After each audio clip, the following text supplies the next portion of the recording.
When I asked James why he made a family card for his in-laws, he laughed and said, "They're my family, so they should have one, right?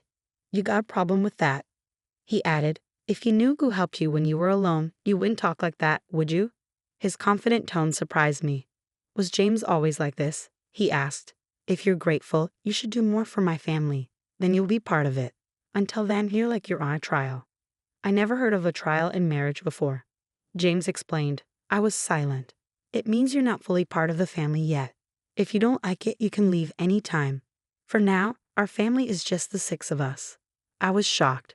So I canceled our shared credit cards and moved out right away. "Hi, I'm Olivia Cook, and I'm 30 years old. I draw pictures for a living, working from home as a freelancer. Before that, I used to design stuff for a big ad company, but I started doing my own thing about 5 years ago when I got married. My folks passed away in a crash when I was little, so my grandparents raised me. But I moved back to my parents' old place in the city center for college, and I've been there ever since. I met my hubby James at this Italian joint where he worked. It was a cozy spot with good food at decent prices, so me and my work buddies went there a lot. James, the charming waiter, caught everyone's eye, including mine. He was quite the looker. The manager even joked that some folks came just to see him, and I totally got why. Can't deny, I was a bit of a fan myself. He had this cool vibe that really stood out. We grew closer pretty fast, and before we knew it, folks were calling us a couple. Surprisingly, we ended up tying the knot. I don't remember much from that time. It's like I was in a bit of a fog. Next thing I knew, I was married to James, my husband. But I did love him, and I was genuinely happy about getting married. I left my job at the design company on good terms and started freelancing. James stuck with his gig at the Italian joint, working odd hours, sometimes late into the night. It got tough to juggle work, so I decided to go solo, something I'd always wanted to do. That sounds smart, Olivia. It'll be easier for you, and it's great to keep doing what you love. James backed me up. And that's how we kicked off our married life. We weren't into big flashy stuff, so we skipped the whole wedding hoopla and just signed the papers. Our families met briefly, and that was that. James went to work, and I held down the fort at home, managing chores and freelancing. Our schedules were all over the place, but we made it a point to have meals together whenever we could. It was simple, but it made us happy. I thought, yep, marriage is pretty sweet.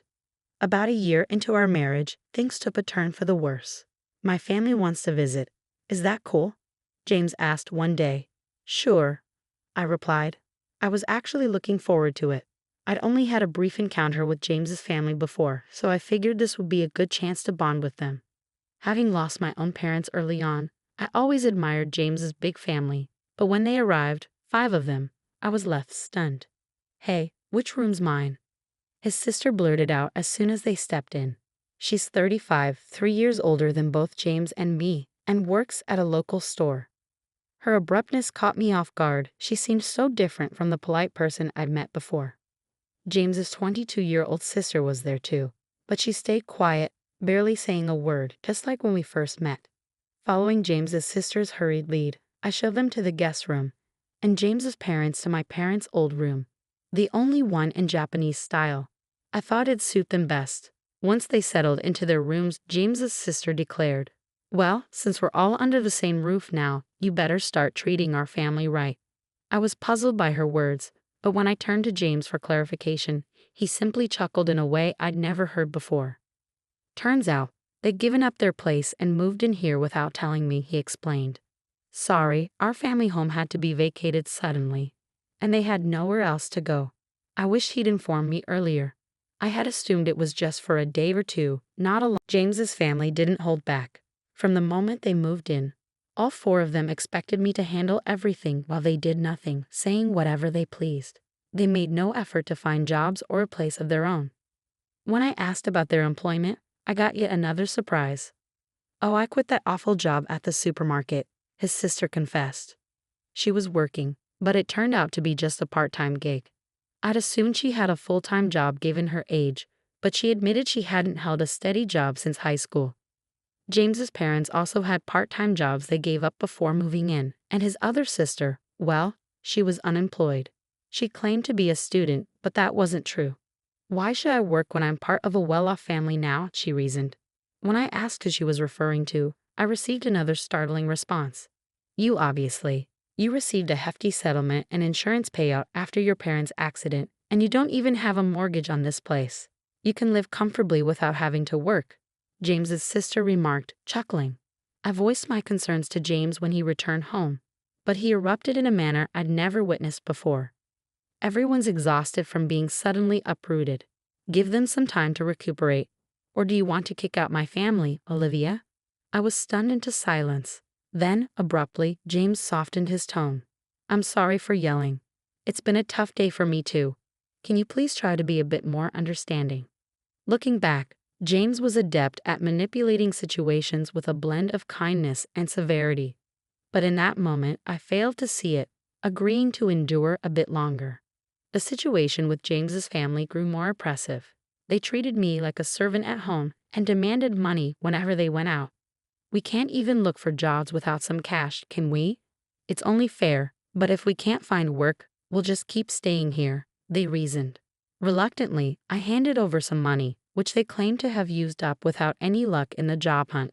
I suspected they never even bothered to search, but pointing that out would only lead to accusations without proof. And then James's entire family would lay blame on me for hours. Sharing my concerns with James didn't solve anything. Everyone's feeling frustrated about not finding jobs. Sorry, just bear with it a little longer. I'll have a talk with them, James would say, attempting to smooth things over. But as time passed, I felt like speaking up was futile. However, the frequency of their money requests gradually decreased, perhaps because James had a word with them. So the issue seemed to resolve itself. Of course, the money I had given them was never returned. Then, after about 2 months of enduring the situation, I noticed something alarming. Why is the credit card bill so high? Could it be unauthorized charges?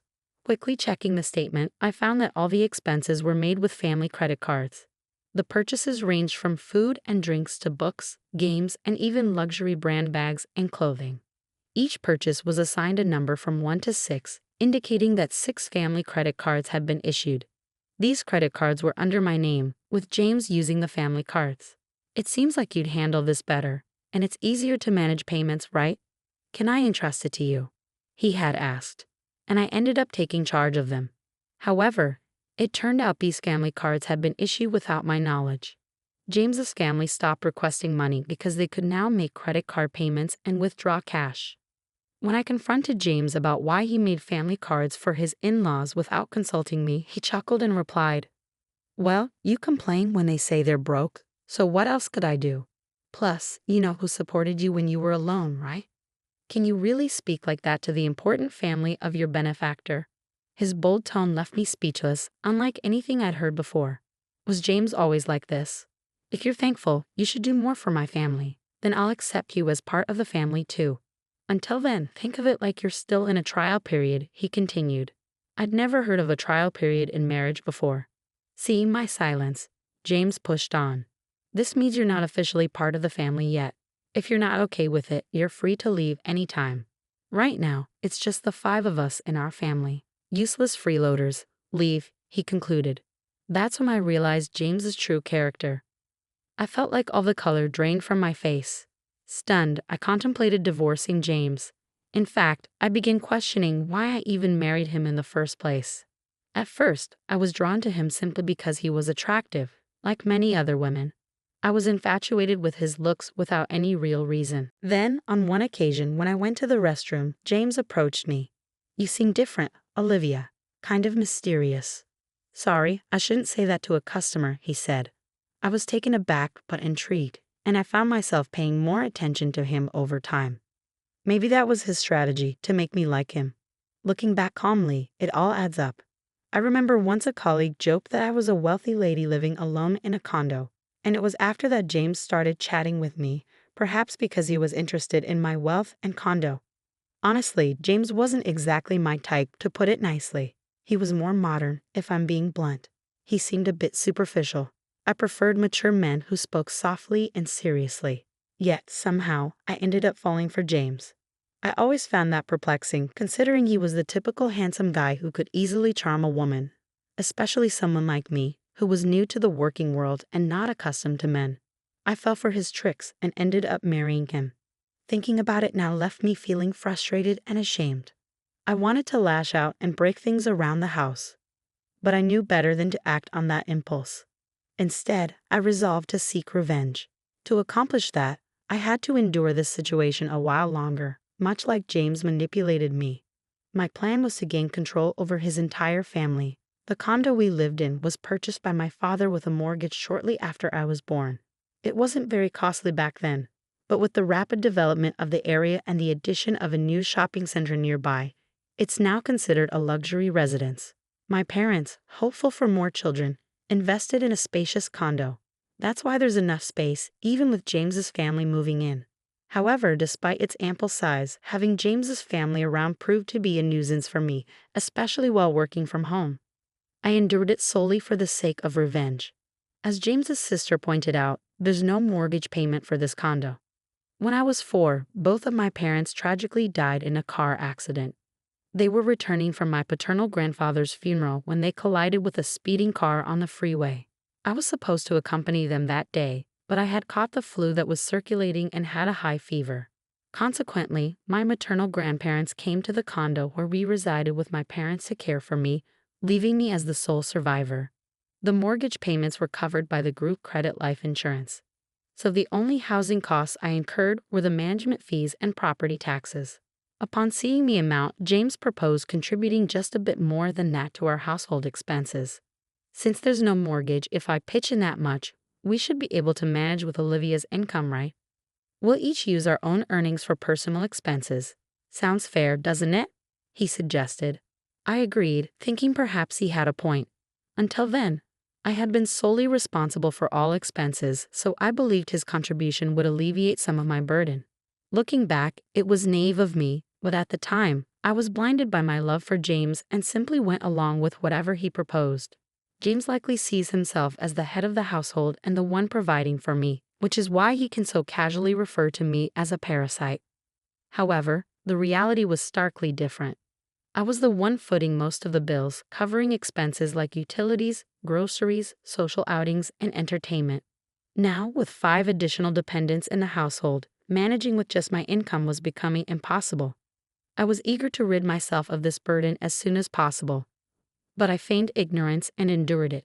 Gritting my teeth, I watched as James's family freely indulged in shopping sprees, reminding myself that I would have the last laugh. Then, 5 months after making the decision to divorce, the moment to take action finally arrived. I'm exhausted. It's time to make a choice. It's either me or your family, I told James, presenting him with an ultimatum. He was taken aback, but I pressed on without hesitation. None of your family members lift a finger to help around the house. They just dump all their chores on me. You know I work from home. I'm not idly passing the time. Yet they treat me like a freeloader and belittle me, claiming you're the one supporting me. I've had enough. I cried as I confronted James. His response was a smirk. Then you should leave. Didn't I warn you before? You're not truly part of this family yet. Giving up now means you haven't earned your place in it, he retorted. I feigned shock as I looked at him. What's surprising? If you can't tolerate my family, then it's you who must leave. And since I'm not to blame, I'll take this apartment as alimony and I'll claim half of your savings as part of the property settlement. Ah, so that was his scheme all along. That's why his entire family had been hounding me, attempting to drive me away. I had suspected it, but hearing it articulated so plainly still came as a shock. It was someone I had once loved and married, but thanks to this revelation, I made up my mind. Fine, I declared, resolved to divorce James. But this condo belongs to me, and I'm not at fault either. What did you say? The grounds for the divorce are your family moving in without my consent and your family disrespecting me, I asserted firmly to James. He'd appeared taken aback by my outright rejection of his terms, not expecting such defiance. It was understandable, as I had always acquiesced to his demands since our marriage. Recalling those moments filled me with anger. I can't stand another moment with you all, so I'll leave now. But be prepared to vacate as well. This is ridiculous. This is our home. We won't leave. Ever heard of tenant rights? You can't just evict us from our own home, James shouted. Ignoring his protests, I left the house and sought refuge at my grandparents' home. I divulged everything to them and requested shelter until matters were resolved. My grandparents were appalled by what I had endured and scolded me for not seeking their counsel sooner. With tears in their eyes, they embraced me. "I'm sorry, Grandpa. I know I worried you, but I'll be all right now," I reassured them, forcing a laugh through my tears. The day after I left the apartment, James wasted no time in contacting me. "What's all this about? What mail are you talking about?" He inquired about the certified letter. I was impressed by how swiftly things were progressing. I had entrusted the divorce proceedings to a lawyer, and upon informing them of my departure yesterday, they had arranged for everything to be handled promptly today. "I'm not paying any alimony, and I'm not leaving the condo," James asserted. However, legally he was obligated to pay, and he had no right to remain in the apartment. "What do you mean? The condo is jointly owned since we're married. If that's your stance, then compensate me for half its value to buy out my share," he insisted, making an absurd claim. "Continuing this discussion is futile. Please communicate through my lawyer from now on," I stated firmly, ending the call. I anticipated he would likely call again the next day, but I had no desire to engage in further conversation that day. As expected, he rang me the following morning. "What's all this about?" He repeated the same line as the day before, displaying a lack of originality. "What mail are you referring to? The card's not working." "What did you do?" "What I did was cancel it. That card belonged to me, and you were merely an authorized user on the family card, remember?" Indeed, before leaving the house, I had transferred all the accounts linked to that card to another one and terminated it. Naturally, the family cards would cease to function when I canceled mine. "I was the one covering the expenses," I explained. "Yes, you covered the management fees and property taxes for the first 4 months only. It's not substantial, but I can deduct that from the alimony if you prefer," I mocked him. I heard some muffled shouting from the other end of the line. That's right, James had only paid the agreed amount for just 4 months. He had concocted various excuses about work and other matters, always finding a pretext to postpone payment. Then he abruptly ceased all payments. If he forgot and assumed he was still paying, that's quite a lapse in memory, but I didn't concern myself with it anymore. He's someone I'm severing ties with. His memory holds no significance to me. That's the situation, so please reimburse your share of the living expenses I've been covering. I've meticulously documented our household expenditures, which I'll utilize as evidence to equitably divide our savings. It's marital property, he insisted. "Yes, understood. Let's divide it accordingly," I acquiesced. He concluded the call with a reminder not to overlook it. A few days later, he called again with the same inquiry. I realized they were not only deficient in memory but also in vocabulary. "What do you mean by the division of shared property? Why is it 0? You must be swimming in cash from your parents' insurance and alimony," he alleged. "Ah, so that's what they assumed." I patiently clarified that my pre-marriage savings were not part of the shared property, and since we had accumulated no savings during our marriage, it naturally amounted to 0. Don't accuse me of deceit. If you doubt my honesty, why not seek advice? Henceforth, kindly communicate through my attorney. I won't engage in direct communication with you any longer. Farewell, I declared, then terminated the call and blocked James' number. 1 month after my departure, James and his family finally vacated the apartment, not due to a change of heart, but because they could no longer sustain their lifestyle. Predictably, James's income alone couldn't support a family of 5. Accustomed to lavish spending with my card, asking them to tighten their belts was out of the question. I had intentionally allowed them to use the card for this purpose, knowing it would lead to this outcome. His family began badgering James for shopping funds, and when he refused, they resorted to pilfering from his wallet. Even in his anger, they blamed him for my departure. To compound their troubles, the utilities, electricity, gas, and water were all disconnected. Of course, I had arranged for this since I had no intention of residing there. James attempted to have the utilities swiftly reinstated by phone. But since the house was in my name, no one else could restore them if the owner had ordered their termination. During the scorching summer and early autumn, his family struggled to endure the sweltering heat and eventually vacated the condo. Their destination, I neither knew nor cared. James endeavored to persist until the end, but he ultimately capitulated due to the absence of electricity and the inability to bathe. The divorce proceedings progressed more rapidly than anticipated, not because James had a change of heart, but because of his blunders. He betrayed our marriage by pursuing someone else, perhaps assuming he could swiftly remove me from the picture. He boasted about owning a luxurious downtown apartment, using it as bait to attract younger women. It's astonishing he engaged in such behavior with his family present, but it wasn't out of character for him, so they turned a blind eye. Prior to departing, I had discreetly installed cameras throughout the house, capturing all the evidence.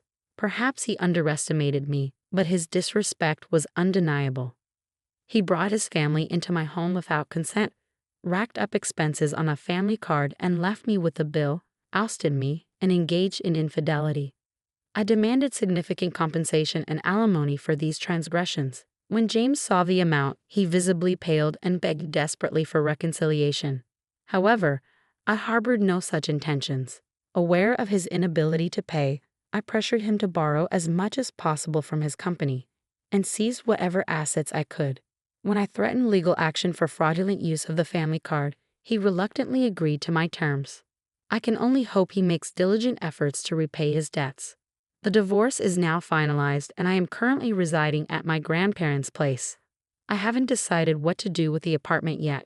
While it held sentimental value as an inheritance from my late parents, given the circumstances and lack of memories associated with it, I may opt to sell it. On the professional front, my career as an illustrator is flourishing. I may soon live independently again. But for now, I'm content working from my grandparents' home. I'll continue to rely on their support for a little while longer before forging ahead with renewed determination. In the future, I'll be more discerning in choosing a partner, prioritizing qualities beyond mere attractiveness. My hope is to find a life partner with whom I can share my journey.